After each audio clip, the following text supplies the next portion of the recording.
បងប្អូនបាទឈុតលៀងឃ្លាំងបាទនៅសល់5ชุดចុងក្រោយទេនេះប្រភេទឈុតគ្រឿងជាងជើងដែកបងប្អូនបាទទីមួយយើងបានប៉ុស្សា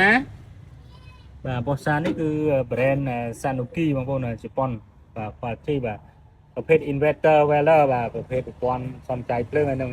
ទឹកភ្លើងបាទ DC inverter បាទនេះយើងមើលប្រភេទវាគឺ ARC 350ហ្នឹងកម្លាំងវាបងប្អូនណាបាទនេះប្រភេទប៊ូតុង2បាទហើយក្បាលឡែនសាវាគឺប្រភេទធំនេះក្បាលធំណាបាទនេះ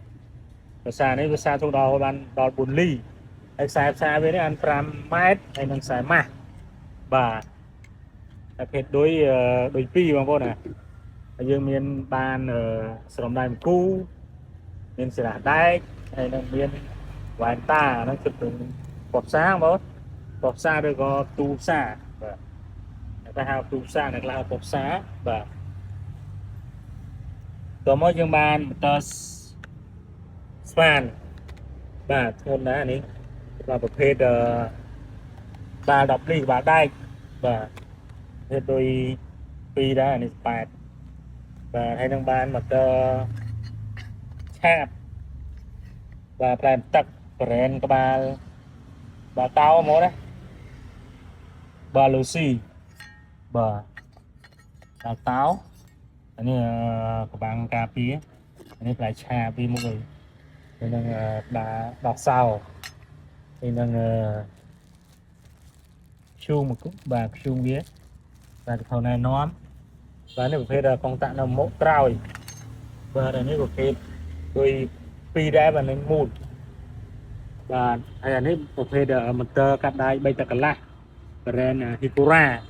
អានេះក្រុមហ៊ុនគេអាប់ដេតស៊េរីថ្មីគឺវាក្បាលដុំស្ពាន់នៅក្នុងផ្នែកវាស្ពាន់បាទស្ពាន់ណាបាទប៉ុស្តិ៍កាត់ដែកកម្លាំងវា2400 វ៉ាត់បាទនេះប្រភេទ1100 វ៉ាត់នេះពេលផ្លែវា355 មីលីម៉ែត្របាទហើយតែកន្លះជាងតិចបាទហើយវាមានបានសោ10ផ្លែហើយនឹងនេះគេហៅថាខ្ជុងបាទវាដូច2ដែរប្រភេទមូលបាទអញ្ចឹងសម្រាប់ឈុតហ្នឹងគឺយើងសល់តែ5ឈុតចុងក្រោយទេបាទយើងមានតែ5ទេបាទអញ្ចឹងបើសិនបងប្អូនយើងមានចំណាប់អារម្មណ៍អាចចាក់ចងបានខាងភីម៉ូទ័រហ្នឹងណា